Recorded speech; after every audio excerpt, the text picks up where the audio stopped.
ಸರ್ಕಾರದಲ್ಲಿ ಆಗ್ತಾ ಇರ್ತಕ್ಕಂಥ ತಪ್ಪುಗಳ ಬಗ್ಗೆ ಎತ್ತಿಡಿ ಮಾತನಾಡ್ತಕ್ಕಂಥ ಕೆಲವೊಂದಷ್ಟು ವ್ಯಕ್ತಿಗಳನ್ನ ಟಾರ್ಗೆಟ್ ಮಾಡಿ ಇವತ್ತು ಅವ್ರನ್ನ FIR ಹಾಕಿ ಇವತ್ತು ಸುಮೋಟೋ ಕೇಸ್ ಹಾಕ್ತಕ್ಕಂಥ ದೊಡ್ಡ ಅಪರಾಧ ಇವತ್ತು ಯಾರು ಏನು ಇಲ್ಲಿ ಮಾಡಿಲ್ಲ. ತಮ್ಗಳಿಗೂ ಗೊತ್ತಿದೆಯಣ್ಣ ಮಾಧ್ಯಮದವರಿಗೆ. ಆದರೆ ಇದು ಟಾರ್ಗೆಟ್ ರಾಜಕಾರಣ ನಡೀತಾ ಇದೆ.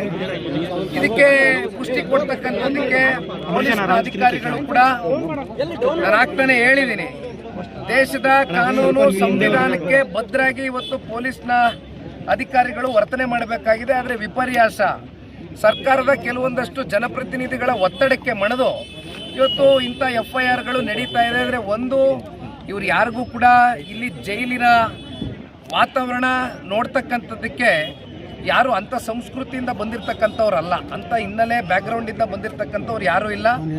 ಅವ್ರ ಕಣ್ಣಲ್ಲಿ ಒಂದು ನೋವಿದೆ, ಅವ್ರ ಕಣ್ಣಲ್ಲಿ ಒಂದು ಭಯವೂ ಕೂಡ ಕಾಡ್ತಾ ಇದೆ. ನಾನು ಇಲ್ಲ ಅಂತಕ್ಕಂಥದ್ದು ಹೇಳೋದಕ್ಕೆ ಇಚ್ಛೆ ಪಡೋದಿಲ್ಲ. ಯಾಕೆಂದರೆ ಯಾವುದೇ ಒಬ್ಬ ಒಳ್ಳೆಯ ಬದುಕನ್ನ ಕಟ್ಕೊಂಡಿರ್ತಕ್ಕಂಥ ವ್ಯಕ್ತಿ, ಗೌರವಯುತವಾಗಿ ಜೀವನ ಮಾಡಿರ್ತಕ್ಕಂಥ ಒಬ್ಬ ಸಾಮಾನ್ಯ ಪ್ರಜೆನ ಈ ರೀತಿ ಟಾರ್ಗೆಟ್ ಮಾಡಿ ನೀವು ಒಳಗಡೆ ಆಗ್ತಂಥ ಸಂದರ್ಭದಲ್ಲಿ ಅವನಲ್ಲಿ ಮತ್ತು ಅವರ ಕುಟುಂಬಸ್ಥರ ಮೇಲೆ ಯಾವ ರೀತಿ ಒಂದು ಆಘಾತ ಉಂಟಾಗಿದೆ ಅಂತಕ್ಕಂಥದ್ದು ಅವರಲ್ಲಿ ಒಂದು ಭಾವನೆಯನ್ನು ವ್ಯಕ್ತ ಆಗಿದೆ. ಹಾಗಾಗಿ ಇವತ್ತು ಅವ್ರಿಗೆ ಭೇಟಿ ಮಾಡಿ ನಮ್ಮ ಶಿಡ್ಲಘಟ್ಟ ರವಿ ಅಣ್ಣವರು, ಈ ಭಾಗದ ಶಾಸಕರು ಮತ್ತು ಮಾಜಿ ಶಾಸಕರಾಗಿರ್ತಕ್ಕಂಥ ಕೃಷ್ಣಾಡೆ ಸಾಹೇಬರು ಸೇರಿ ಅನೇಕ ಜನ ನಾವು ಮುಖಂಡರು ಬಂದು ಅವರಿಗೆ ಧೈರ್ಯವನ್ನು ತುಂಬಿದ್ದೇವೆ. ಅವ್ರ ಮನೆಗಳಿಗೆ ತೆರಳ್ತೇವೆ, ಅವರ ಕುಟುಂಬದ ಸದಸ್ಯರ ಜೊತೆನೂ ಕೂತು ಚರ್ಚೆ ಮಾಡ್ತೇವೆ.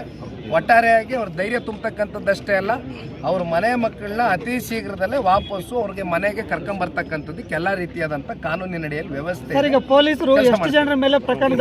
ಜನ ಇದ್ದಾರೆ. ಈಗ ಸದ್ಯಕ್ಕೆ 8 ಜನ ಇದ್ದಾರೆ.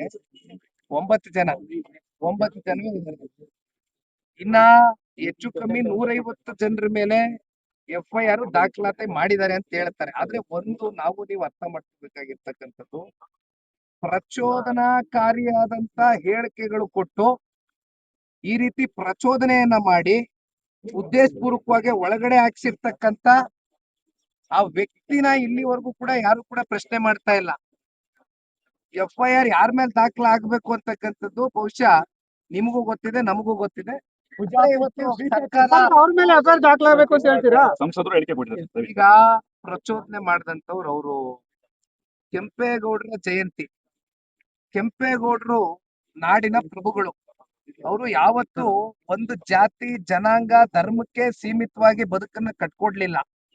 ಬದಲಾಗಿ ಎಲ್ರಿಗೂ ಕೂಡ ಸರ್ವ ಜನಾಂಗದ ನಾಯಕರಾಗಿ ಕೆಂಪೇಗೌಡರು ನಮ್ ಬೆಂಗಳೂರು ನಗರವನ್ನ ಕಟ್ಟಿದಂತವ್ರು. ಸಂತ ಜಯಂತಿಯ ದಿನದಲ್ಲಿ ಅಲ್ಲಿ ಜಿಲ್ಲಾಡಳಿತ ಸಂಪೂರ್ಣವಾಗಿತ್ತಲ್ಲ, ಇದನ್ನ ಯಾಕೆ ಇಲ್ಲಿವರೆಗೂ ಪ್ರಚೋದನೆ ಮಾಡ್ತಕ್ಕಂಥದಕ್ಕೆ ಜಿಲ್ಲಾಡಳಿತ ಕಣ್ಮುಚ್ಚಿ ಕೂತಿತ್ತು ಅಂತಕ್ಕಂಥ ಒಂದು ಪ್ರಶ್ನೆಗೆ ಉತ್ತರ ಕೊಡ್ಬೇಕು. ಪ್ರಚೋದನೆ ಅಂತ ತಾವು ಶಾಸಕರನ್ನ ಕಾನೂನಲ್ಲಿ ಅವಕಾಶ ಇದೆ ಸರ್. ಒಬ್ಬ ಶಾಸಕರು ಹಾಗಾದ್ರೆ ಜಯಂತಿ ಬರ ತಪ್ಪ? ನೋಡಿ, ನಾನೊಂದು ಮಾತಾಡ್ತೇನೆ.